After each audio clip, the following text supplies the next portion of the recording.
There is no God but Allah. Muhammad is His messenger. Allahumma salli ala Muhammad Rasulillah. Allahumma salli ala Muhammad Nabi Allah. Allahumma salli ala Muhammad Rasulillah. Bismillahir Rahmanir Rahim. Alhamdulillahi Rabbil Alameen. والعاقبة للمتقين ولا عدوان إلا على الظالمين وأشهد أن لا إله إلا الله وحده لا شريك له وأشهد أن محمدا عبده ورسوله صلى الله عليه وعلى آله وأصحابه ومن دعا بدعوته واستنى بسنته إلى يوم الدين وسلم تسليما كثيرا. أما بعد. All praise are due to Allah, Lord of the worlds. And surely there is no animosity except for the oppressor. And I bear witness that Allah is one and has no partners, and that Muhammad, the son of Abdullah, is His servant and His last messenger. And may Allah always and constantly send peace and blessings to Muhammad, to his family, to his companions, to all those who call to his way and establish his sunnah to the day of judgment. As to what follows, my beloved brothers and sisters, Assalamu alaikum wa rahmatullahi wa barakatuh. Alhamdulillah, it is a great pleasure to be here and to again be in a masjid in the Ottoman style, the Turkish style. Alhamdulillah, it takes me back to a journey that I had to Istanbul, where we had a number of people who came from Cape Town and we went into the Middle East. And in the journeys of my life, I remember there was 3 times when I stood in a state of awe, when I was dumbstruck by the size and the majesty of the building and the place where I was at. The first and the greatest experience that I've ever had, like many of you, is coming into Meccatul Mukarramah and then looking at the Kaaba for the first time. And when you look at it, it strikes you. It takes you back centuries to Ibrahim alayhi salam. And you feel something of this, the spiritual presence.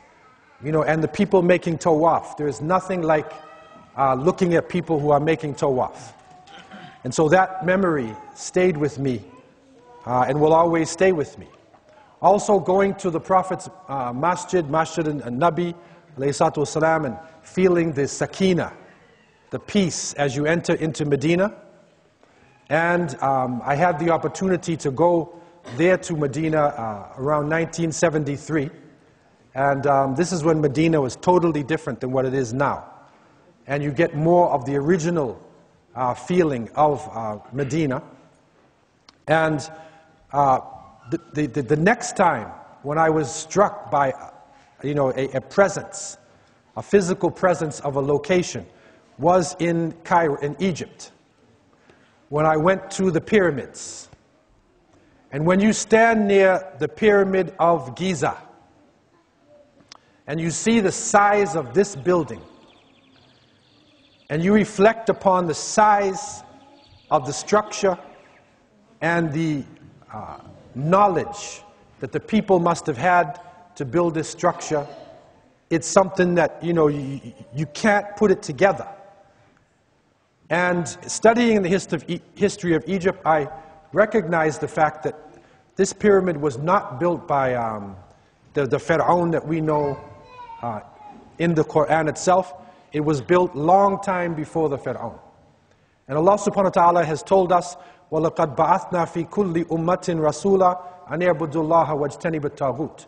That we have sent to every nation a messenger, that they would worship Allah and stay away from false deities.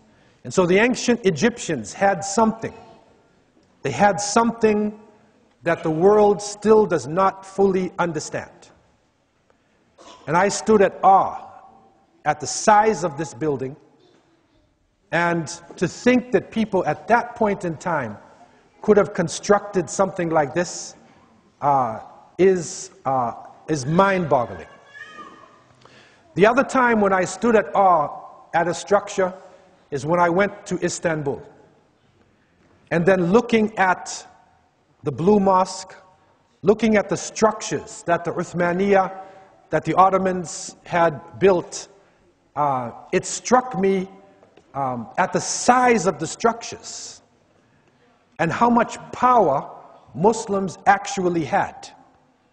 And if you go back in history and look at the buildings in other parts of the world at that point in time, you realize how much power and authority actually was in the hands of Muslims, and how much of a loss it was to us when the Khilafat was taken down in that part of the world, a major loss to the Ummah that we will not regain until we have the consciousness to rebuild the Khilafah and to have our Amir al-Mu'mineen who at least can have some central authority for the Muslim world.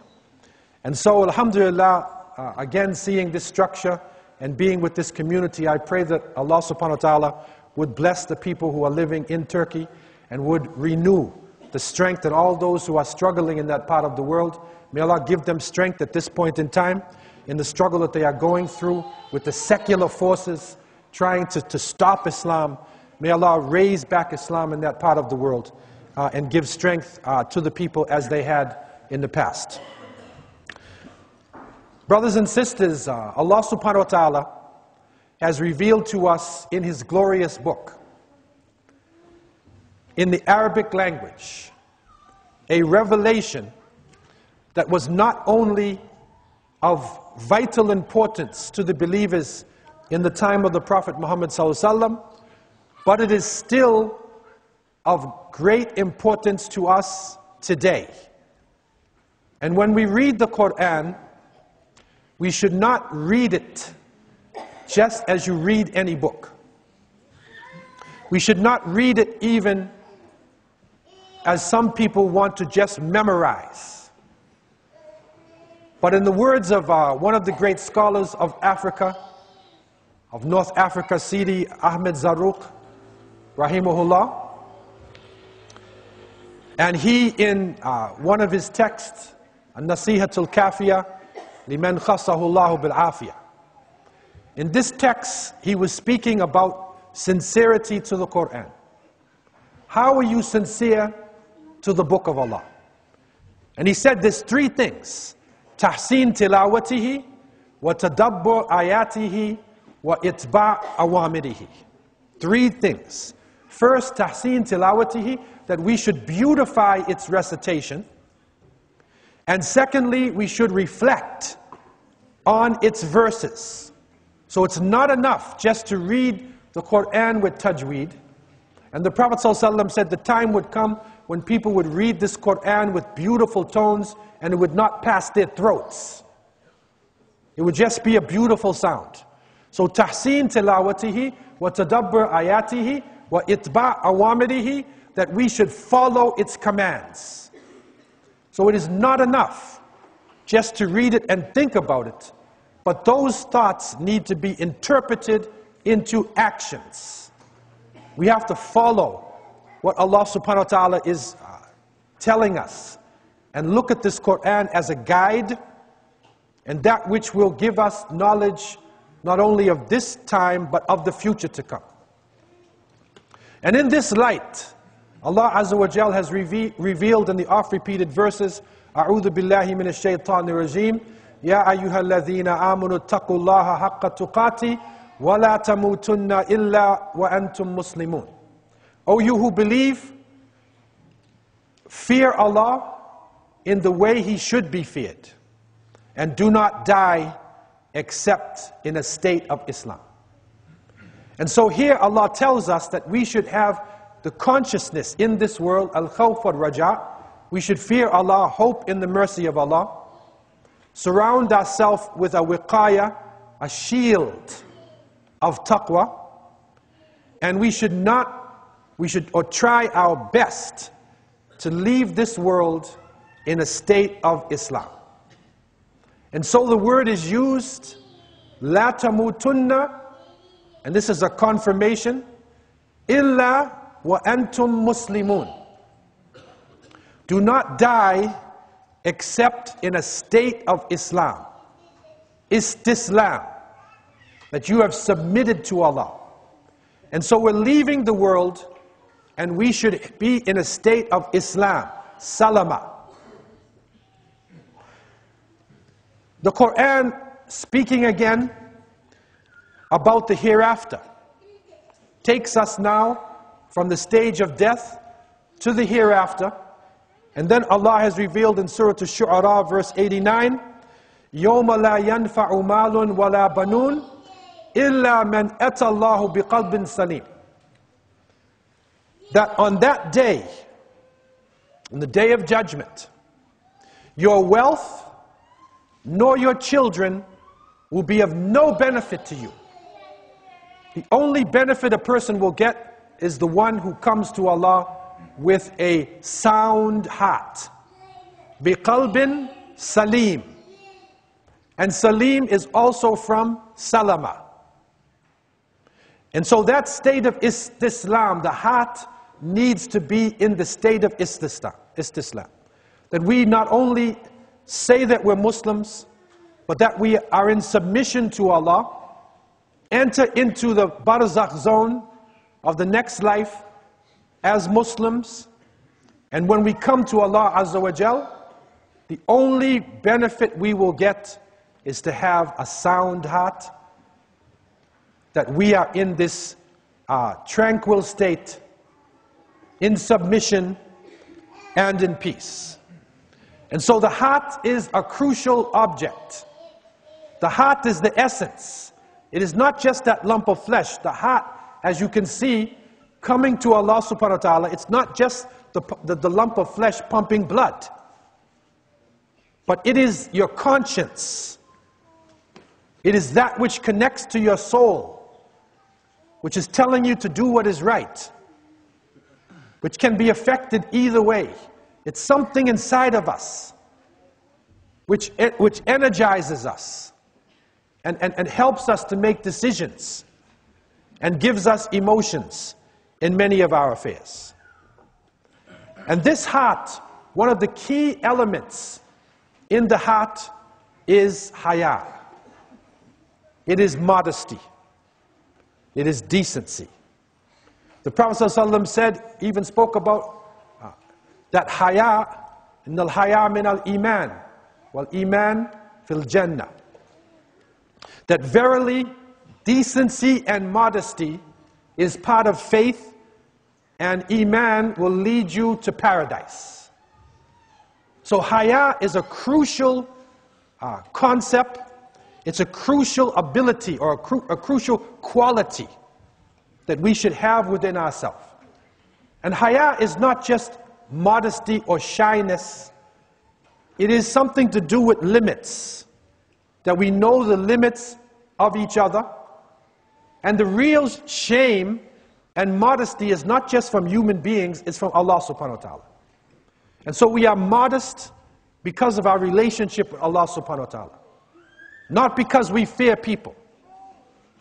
And the Prophet ﷺ said, there were 3 people in Quraysh, 3 people. They were the best of people. When they spoke to you, they would tell you the truth. And when you spoke to them, they would not accuse you of lying. They would not suspect you. They believe what you say. In other words, they're innocent. You're innocent until proven guilty. They accept what you say. There's 3 people. Abu Bakr as-Siddiq, Uthman ibn Affan, and Abu Ubaidah ibn al-Jarrah, radiallahu anhu. 3 people. And of these 3, Abu Ubaidah stands on the highest stage. And he is described as he was kathir al-haya. He was modest and shamed to the point where he wouldn't even look you in the face. But this modesty that he had is not weakness. He was just a shy person with believers. He is an innocent person with you. But it is reported that when the enemies of Allah subhanahu wa ta'ala came, Abu Ubaidah, they describe him as the sharp part of the sword. He turned into a lion, Asad. He was humble and modest with believers. But when the enemies of Allah came, when danger came, he became a lion. He was the first in the line. No fear in his heart. And so this is the description of a believer. This is the modesty we're talking about. This is the haya. It is a modesty with Allah subhanahu wa ta'ala. It is a modesty that is so important to us, especially today, in the time period when the enemies of Allah subhanahu wa ta'ala have now developed the ability to enter into our homes with the television and with cell phones, internet, and they can teach our children. You might be at work, you're outside, and this machine is teaching your children how to lie, or teaching your children filthy habits, how to swear, racism, to make them ashamed of being Muslim. And one of the most dangerous parts is it is taking away sensitivities. Taking away sensitivities. That if you are watching a program, if the child is watching a program, and then that person sees on the program, he sees a man or a group of men raping a woman.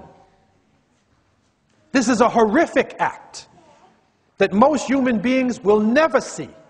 If you live your life naturally in the world, you will never see anything like this. There are some times when he rapes the woman and he kills her. And the child is watching that. How many people will see this in their life? How many times will you see murder going on?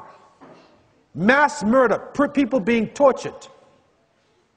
And those who come from the front lines, those who are involved in warfare, go through a state of shock, a trauma that they go through. Because human beings are not used to seeing this. We're not used to seeing things like this. We're not made to see this. And it is said that when the American forces were landing on the shores, they always talk about World War II, and they're coming on the shores in Iwo Jima, and these countries, they're raising the flag and they're coming on the shores. The psychologists revealed that when they hit the shores, about 60% of the soldiers froze. They couldn't move. 60% of them. They were in total fear because they knew that they would probably die. And the only time they started moving is when somebody shot them or someone else got shot and they had to run now and they have to react because somebody's trying to kill them, and a human being has a natural ability to survive. So in order to survive, you will run and you will struggle because you have to survive. But it is not within a human being to kill or to just throw yourself to suicide. That is not in a normal human being's state of mind. Similarly, it is not within a human being's state of mind to be involved in adultery and fornication, and especially to see things like rape and murder. What it does, it takes away your haya. And the Prophet ﷺ said, إِذَا لَمْ تَسْتَحِي فَاصْنَعْ مَا شِئْتَ. If you don't have haya, then do what you want to do. If you don't have hudud, you don't have limits, you are capable of doing anything. You can do anything. And so this haya is a crucial thing. And the punishments, the things that are happening on this earth today, they talk about the environmental struggle. They talk about, and they say it's overpopulation. But Allah subhanahu wa ta'ala revealed to us over 1400 years ago, we already knew what was going to happen to the environment when in Surah Al-Rum verse 41, Allah reveals, أعوذ بالله من الشيطان الرجيم ظهر الفساد في البر والبحر بِمَا كَسَبَتْ أَيْدِي النَّاسِ لِيُذِيقَهُمْ بَعْضَ الَّذِي عَمِلُوا لَعَلَّهُمْ يَرْجِعُونَ. Corruption has appeared on the land and the sea because of what people's hands have done.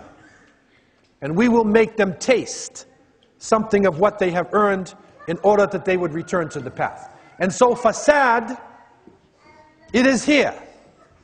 It's environmental corruption, pollution, deforestation. In some countries, in Canada, we even have what is called acid rain. And that is where the rain, because it's so polluted, the clouds, when the rain comes down, it's filled with poison. And so it actually poisons you instead of giving you benefit. And so the actions of people are what is bringing on what we see in the environment. And the Prophet ﷺ said in authentic hadith, إِذَا ظَهَرَ الزِّنَا وَالرِّبَى فِي قَرْيَةٍ فَقَدْ أَحَلُّوا بِأَنفُسِهِمْ عَذَابَ اللَّهِ. That if adultery and fornication and interest and usury come amongst the people, then they have brought the punishment of Allah onto themselves. They have brought it onto themselves. And Sadaqa Allahu al-Azim, Sadaqa Rasulullah alayhi salatu wasalam, it has come to pass, and our younger generation is in a serious situation. Because things that we never even considered, when many people in previous generations are growing up, they're not even involved in sexuality until they're in their late teens, 20s, or maybe in their 30 years old. But now the younger generation is seeing this. And adultery is so widespread. It is a horrible thing. Allah subhanahu wa ta'ala tells us in the Quran, Allah tells us, وَلَا تَقْرَبُوا الزِّنَا إِنَّهُ كَانَ فَاحِشًا وَسَاءَ سَبِيلًا. Allah said, don't come near to zina. He didn't say don't do it. Like you'll see other things, other sins, وَلَا تَقْتُلُوا النَّفْسِ الَّتِي حَرَّمَ اللَّهُ إِلَّا بِالْحَقِّ. Do not kill. Right? Do not take intoxicants. But here it says, وَلَا تَقْرَبُوا الزِّنَا. Don't come near to it. Why would that be? Because killing, as we said, is not a natural thing to see somebody die. It is not a natural thing for a robbery to take place and somebody screaming and they lost their goods. But a relationship between male and female, Allah made us for that. Allah made an attraction between male and female, and so when you carry out the act, you are doing something natural. Your body thinks it's natural. That's why Allah said, don't come near it. Don't come near it. And so the struggle that is going on, the struggle for haya, this is a crucial struggle which is affecting Muslims today. And the enemies of Allah subhanahu wa ta'ala, the secular forces, they know this very well. And so they are pressurizing Muslims, pressurizing us to wear the tightest of clothes. And this is not only female, that's male as well. Pressurizing us for the man to look like a woman, for the woman to look like a man. Pressurizing us, especially for the woman in hijab, to force her to take it off. They can't stand it. They hate to see it. Because it represents haya. And the shaitan, wa'iyadhu billah, and his forces know that this is one of the elements that makes the heart of a believer sound. It keeps you on the path. It is reported that 2 years ago, a woman in Germany, a Muslim woman, wearing hijab, that she was taking her child out, and she went to a park, and she wanted to have the child ride the swing. But on the swing was a skinhead, a right-wing skinhead. He was riding the swing. And he looked at her, and she said, "Can you get off the swing? My baby can ride." And then he started to swear at her and to curse her and to call her a fundamentalist Muslim, Islamist, terrorist, wearing your hijab, insulting her, and continuing on as much as he could. She was a strong sister, though, and she took it to the authorities. And in Germany and most Western countries, they have laws against abuse. They have laws for this. And so she took it to the court, and the man was fined 780 euros. He had to pay a fine. But the skinhead was mad because there's more to this thing than just paying the fine. To him, it was a struggle. He had fought against a Muslim, a woman who's wearing hijab, who they think is attacking their society. He insulted her, he attacked her, he thought he did his job, so he appealed the case. The case came up last summer in July, and the sister Marwa Sherbini, who was an Egyptian woman, she and her husband were in the courtroom, and when she went to make her testimony, and she had her child with her, and she was pregnant. Just imagine this now. You are in the courtroom, a civil courtroom, the judge is there, and all the people have suits on, and the press is there, and the police are standing there, and the skinhead jumped off his booth, and he grabbed the sister, and he stabbed her 18 times. 18 times, man. Not once. 18 times. He stabbed her in front of everybody. And then her husband got up and ran to try to save her, and the police shot her husband. Not the skinhead. They shot the husband. And then it broke. And the world recognized this. But they didn't move. The secular countries who see the hijab, who see modesty as one of their enemies, they didn't move. They didn't take it serious. Muslim countries tried to move, but they didn't take it serious. And finally, he has been found guilty. But where is the reaction? Where was the press? Where is the people coming out and feeling disgusted? A woman pregnant with her child right there, stabbed 18 times in a court.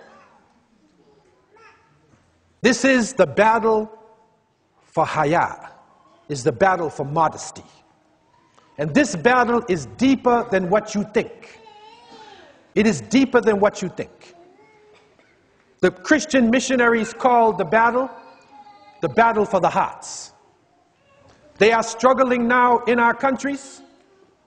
They are struggling using the mass media, using internet, movies, battling for the hearts of people. And behind them is the shaitan, the evil one, wa'iyadu billah, who wants to take us off the path. And so this struggle that we see is a serious one. The battle for the hearts.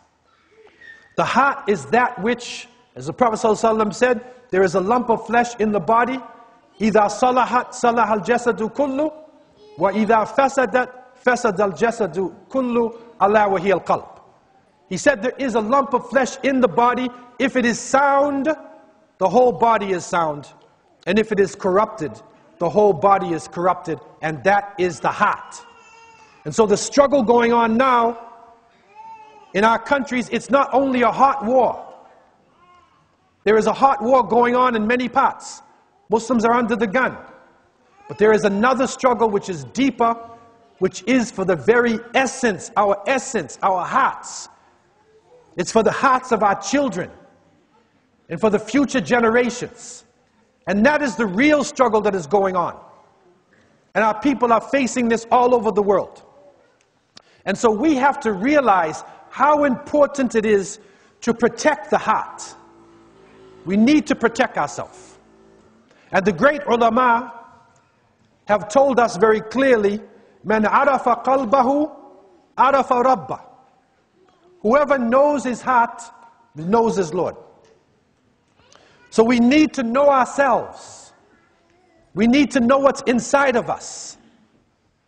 And then we really have our relationship with Allah subhanahu wa ta'ala. The scholars have also shown us that the heart is like a fortress around it. And there are certain gates that lead inside of it. And there are soldiers protecting these gates. And so we need to know what are the gates. The shaitan and his forces are trying to get inside. Trying to get inside the heart. And to reach us. To take us off the path. And this struggle is not as clear as what you think it is. Sometimes it is something which you think is a trivial thing, but it's not a small thing. It opens up a way for your heart to be destroyed. And so we need to know Madakhil Iblis. We need to know the inroads of the shaitan to our hearts, wal-iyadu billah. And the great scholars have shown us, Ibn Qudama al-Maqdisi, rahimahullah, and other scholars, have shown us that from these madakhil, entrances into the heart, one of the gates that the shaitan used to get to us is hasad. It is envy and jealousy. And hasad is that quality when you see your brother or your sister who makes some progress and you become jealous of that person. They have a new baby, he has a new car, and you see him inside of this and you're jealous of it. If you want one like his or like her, that's okay. But hasad is when you want the baby and you don't like their baby. And some people will say evil things. They will say evil things about the brother. They see Zayd comes riding up in his new Lamborghini. Now how do you feel about your brother Zayd? You used to like him, right? But now you see Zayd in a Lamborghini. So now what do you say about him? Some will say, well, astaghfirullah, look at him. He probably got this on the lottery. It's an ugly car anyway, look at the color of it. So they will just say wicked things, right? That's the shaitan, that's hasad. And this thing is a dangerous thing. And the worst thing about it is that the hasid is more affected than the mahsud. The one who has the hasad, he is more in trouble than the other one. The Prophet ﷺ said, "Iyakum wal hasad, fa innal hasada yakul hasanati, kama takulu nal al hatab." Beware of jealousy. It will eat up your good deeds like a fire eats up firewood. You go to Hajj, you fast in Ramadan, and you're jealous of another person, it burns up all your deeds. Someone makes a little progress, they have a nice masjid, and so what do you say? I'm not going to go to that masjid. That's a Turkish masjid. I'm not going to go there. That's the shaitan talking to you. This is the house of Allah. Regardless of who set it up. And so jealousy is one of the ways that the evil one can come to our hearts and destroy us in this world. Another point which was brought up in this study is anger. It is anger. And this is considered to be ghul al-aql. It is the monster of intelligence. Because when you become angry, your intelligence is gone out your ear. You don't think with your mind anymore. Emotion starts coming over the person. They foam at the mouth. They tear, they rip. They go out of control. And so anger is a dangerous way, and we need to control our anger. Our emotions need to be for Allah subhanahu wa ta'ala. We need to love for Allah, and if we hate and have anger, it should be for Allah subhanahu wa ta'ala, not for ourselves. And it needs to be controlled. Discipline and self-control. And so this emotion, this actually is a door by which the evil one can come into our hearts. Another area is the shahwa. And this is desires. That through our desires, the evil one comes to us, enters into our minds, into our bodies, especially those desires. And one of the areas that the ulama show us is when we are filled. That is the shaba. When we are filled with food, when we feel satisfied with the dunya, satisfied with the world, and we lay back, this is a way that the evil one, wa'iyadu billah, comes to us. And when we look at Islamic societies, and we were studying Andalusia the other day, and you will see the early generations who entered into Spain and Portugal, into Andalusia, Tariq ibn Ziyad, rahimahullah, Musa bin Nusayr, and when they entered in and they were striving and struggling and calling to the good, forbidding evil, Allah gave them power. But the next generation got a little bit weaker. And by the third and fourth generation, when they were satisfied and their wealth had poured in, they started getting corrupt. And so when that happened, then they lost their authority, and Allah subhanahu wa ta'ala put upon them forces that had no mercy upon them. And it was not until the Murabitun came out of North Africa and revived Islam in Al-Andalus that it came back to its heights. And so being satisfied, filling ourselves up, this is a dangerous quality and a door by which the evil one, wa'iyadu billah, can come into us. Another interesting point that the scholars make is that one of the entrances of the evil one into the hearts is the love of fancy clothes. To have fancy clothes, a fancy house, right? When you love these things and you build these things inside of this world, and you love it so much, then you start to forget Allah subhanahu wa ta'ala. And that does not mean that we have to walk around with rags on. But we have to be moderate. We have moderation in how we dress and how we act. When we cover ourselves with gold and silver and with jewels and show off with our clothing, then we have entered a dangerous area where the evil one can come to us. Remember how important it is. Remember, never forget that Allah says, when He speaks about the Day of Judgment, يَوْمَ لَا يَنْفَعُ مَالٌ وَلَا بَنُونَ إِلَّا مَنْ أَتَى اللَّهِ بِقَلْبٍ سَلِيمٍ. That on the Day of Judgment, your wealth, your money will be of no benefit unless your heart is sound. So you have to protect your heart. Another one of the entrances into the heart is when you desire people, when you glorify people, and you make them like idols in front of your eyes, and then you desire to be like them. And you glorify and glorify and glorify individuals. And this is one of the ways that the shaitan, wa'iyadu billah, comes into our hearts. And it's so strange when you come into different countries, and our countries have fallen into this too. When you come into the countries and you see in every door or every shop a picture of the president.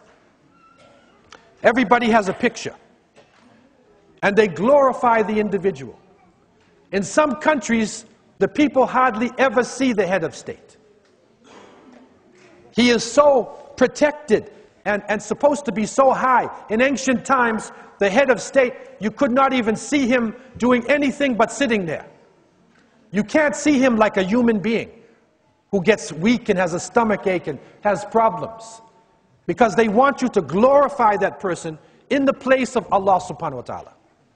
When you look at the leaders, when they came into Medina, and they looked for Amir al-Mu'mineen, Umar ibn al-Khattab radiallahu anh, who was the most powerful man in the world at that time, and they said, "Where is Umar?" And they said, "Look over there under that tree, and he's sleeping there with his turban on a rock. He's sleeping. No bodyguards." Okay, and they go over and they call, "That's Umar, that's Amir al-Mu'mineen." Because he was not afraid of anybody.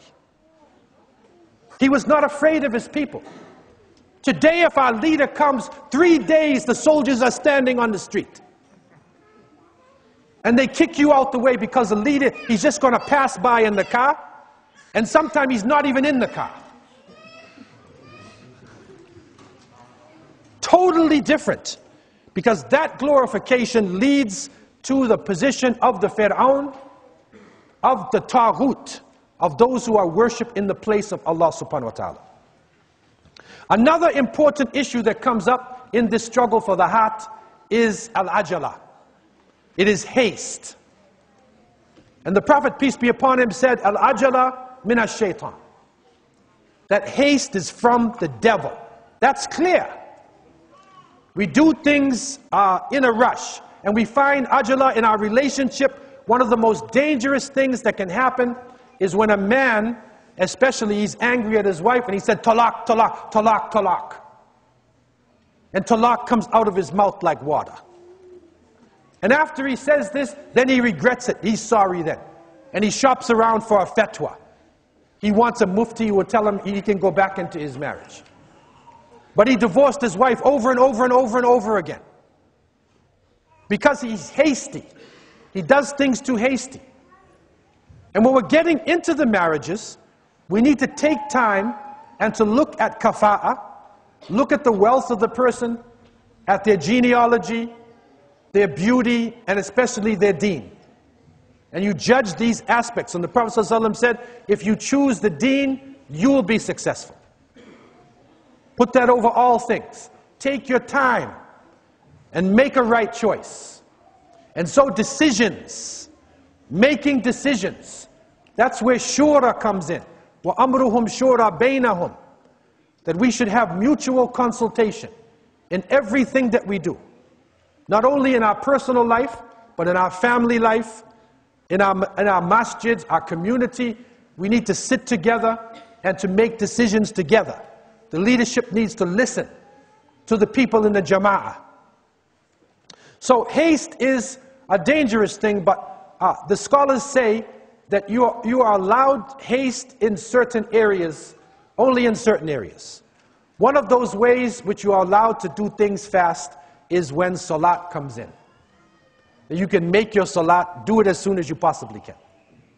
Also, if you have a zad wa rahila, if you have enough money on you and the ability to go to Mecca, then you should make Hajj. Don't wait and say, 20 years when I reach 50 years old, or I reach 60 years old, then I'll make Hajj. Don't wait until that time. Don't take your money and go to Paris, or you go to London, or you go to Disneyland, or you go to New York City. Make your Hajj. If you have a Zad wa Rahila, if you have the ability to make that Hajj, then the scholars say, do it right away. Do it. And don't wait. Especially if you're young and strong, and you can go there and perform your manasik properly, then you should try to make that pilgrimage as soon as you possibly can. So these few points are the only ways where haste comes in. Another issue which is extremely important and one of the entrances into the heart that destroys us, and this is an interesting point that the scholars brought up, and it's amazing, some of these scholars lived 1,000 years ago, but it's like they're talking to us today. He said one of the entrances of the evil one into the hearts is when people become fanatical in their school of thought. Look at this wisdom. You become fanatical in your school of thought. I am a Hanafi, I am Maliki, I am Shafi'i. I'm not even talking about people who are outside of the deen. I'm talking about right in Ahl Sunnah wa Jama'ah, that people will become fanatic with each other. A brother came up to me one time and he said, Brother Abdullah, is it permissible for a Hanafi to marry a Shafi? So I said, what are you, Jehovah's Witness and Catholics? And what are you, man? Is it permissible? The Imams were students and teachers of each other. They had the highest respect for each other. And it is reported that when Imam al-Shafi'i, rahimahullah, when he went to Iraq, and he prayed Fajr in the masjid of Imam Abu Hanifa. And the Shafi'i's fatwa was at Fajr that you should make dua qunut. That you should make this dua. And the Shafi'is will make dua qunut constantly in Fajr. And so they asked the Imam to lead Salat. And when he led the salat, he did not make dua qunut. And they said, Subhanallah, Imam, why didn't you make it? He said, I am in the masjid of Imam Abu Hanifa. I respect his position. He respected his position. And so they were teachers and students of each other. It is reported that Imam Malik, rahimahullah, the Imam of Dar al-Hijrah, that he was in Medina and the governor of Mecca sent a young person to him and said, teach this young man. And Imam Malik was the kind of person, he said, okay, I don't follow the governors. What is this? They said, look at the boy. So they brought the young man, and Imam Malik looked at him and asked him some questions. And then the people were surprised. Imam Malik said, this boy has a future. This boy has a future. Put him in a circle. Okay? You know who that boy was? That was Imam Shafi'i. That was Imam Shafi'i. He said, this boy has a future. So these are teachers and students of each other. They did not give us fiqh to divide us into different religions or different groups as though we are Protestants and Catholics. And so the great scholars, Ibn Qudama and other great scholars, they said one of the ways the shaitan can come to us is fanaticism in the school of thought. I will take it a step further, even in Islamic movement. Because some people will not deal with another Muslim because he is not in his movement. He's not part of his Jamaat, so I don't want to deal with him. But where did you get this from? As we discussed the other night, when you look at the companions of the Prophet ﷺ, you will see people doing different things. You will see some people who are involved in reading the Quran. You will see other people who are involved in giving da'wah. Musab ibn Umair, Mu'adh ibn Jabal. You will see them, they're du'at. You will see other people who are involved in jihad and struggle. You will see people doing all types of things, but at the end of the day, they are shoulder to shoulder. They do not have a special jamaat for da'wah, and a special jamaat for aqidah, and a special jamaat for jihad, and a special jamaat for Islamic education. No, these are all aspects of a community. Yes, we need a khalifa. Some people cry, well, brother, we can't have nothing until we have a khalifa. Who in his right mind would not think that we need a khalifa? But how do we get a khalifa? Do we deserve a khalifa right now? If a khalifa came today, if a person said, I am the khalifa, I feel sorry for him, man. They will say, you speak Arabic? Or someone says, do you speak Urdu? Let us say, are you Turkish? Do you speak Swahili? We would kill him before anybody else. So until we deserve a leader. The leader does not come out of space like an alien coming down and flying down on earth and suddenly he's your leader. The leader comes out of you. The leader comes out of the teachers and madrasa that we have. You look at the great leaders, it is said that the Sultan Muhammad al-Fatih, it is said his teacher said to him, you will open Constantinople. He was taught this lesson from when he was young. This is your mission. You will open up Constantinople. It is also said Sultan Salahuddin, rahimahullah, he was a student underneath Nuruddin Zengi. He got his lessons from Nuruddin Zengi. And his teachers gave him the guidance. And then he grew up inside of this light and became the great Sultan Salahuddin, rahimahullah. So leaders do not come in a vacuum. They come out of our madrasa, they come out of our society, and now is the time for unity amongst the Muslims. We need to look at each other and stop looking at another person and base his color. Or look at him and judge him because of his language. Or because of his tribe. We need to look at each other and judge another person, it's taqwa. The Prophet ﷺ said, it's the consciousness of Allah which separates us. It is not any of these physical things. These physical things are here now and it goes away. When I die, when you die, we go down under the ground and the body is no longer there. The only thing left in me is my soul. So the real me is a ruh. It is my soul. The real you is your soul. So we are a group of souls, arwah, who are here today with each other. And when we go into the barzakh, there is no Arabic soul. There's no Ajami soul. There's no European soul. No African soul. There's no female soul or male soul. We are arwah. Allah put us in this form that we would know one another, not despise one another. It's a test. Whatever form He put you in, that's your test. And you have to live with this.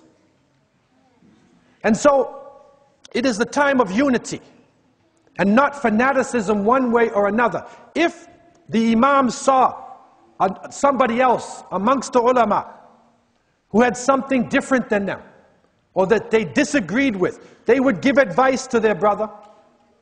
They would give advice. If the person disagreed, make dua.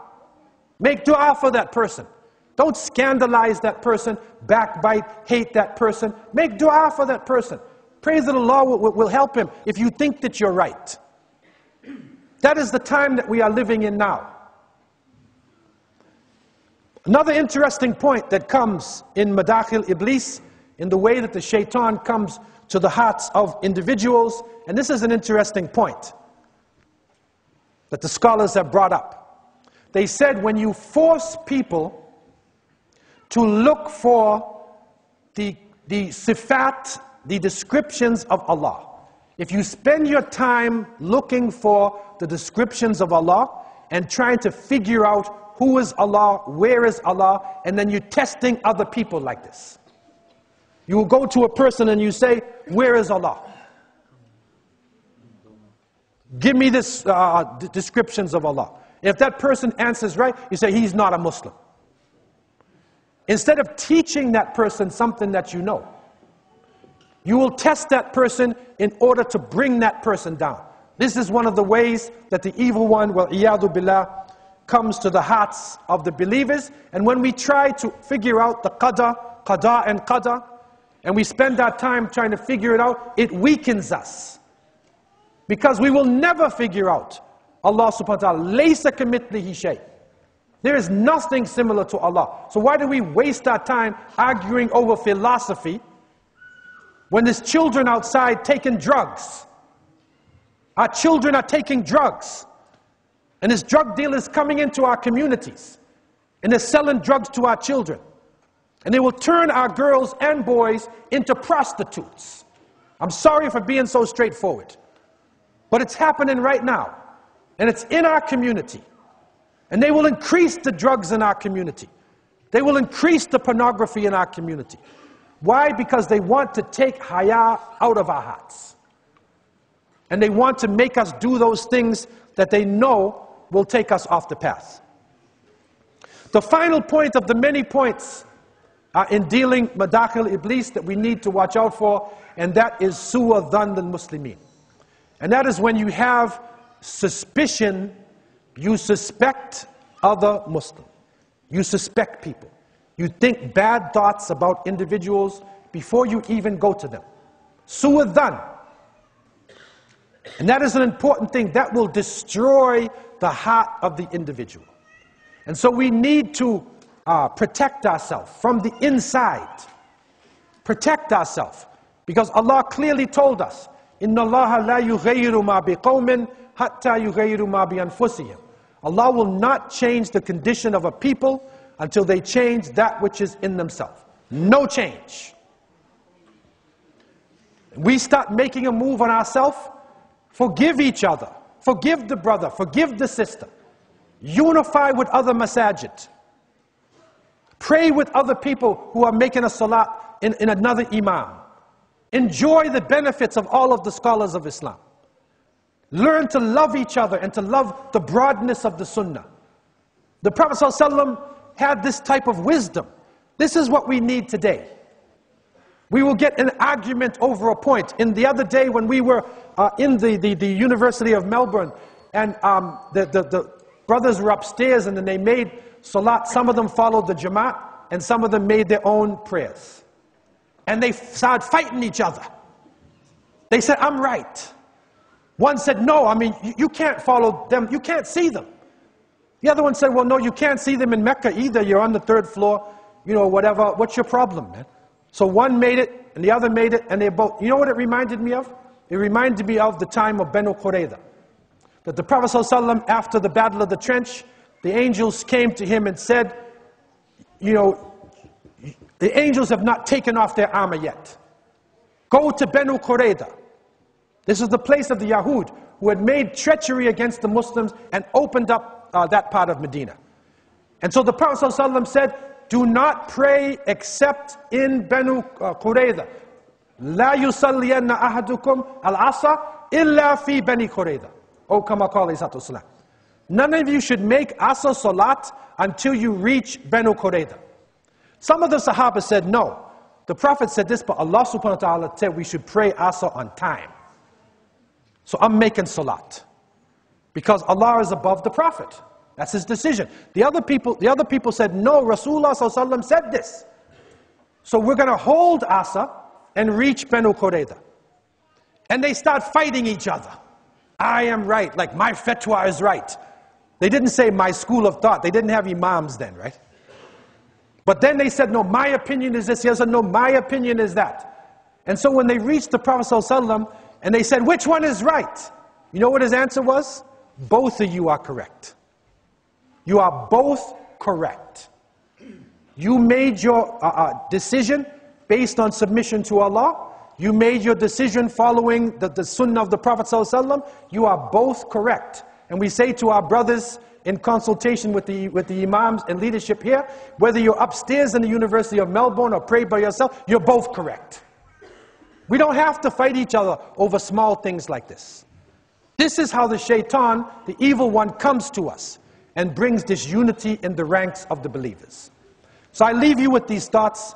And I ask Allah subhanahu wa ta'ala to have mercy on me and you. And I pray that Allah would bless this masjid and bring back the glory of the great Uthmaniyya of the Ottoman Empire. May Allah bring it back to the Muslim Ummah and unite the ranks of the believers everywhere we are in this planet.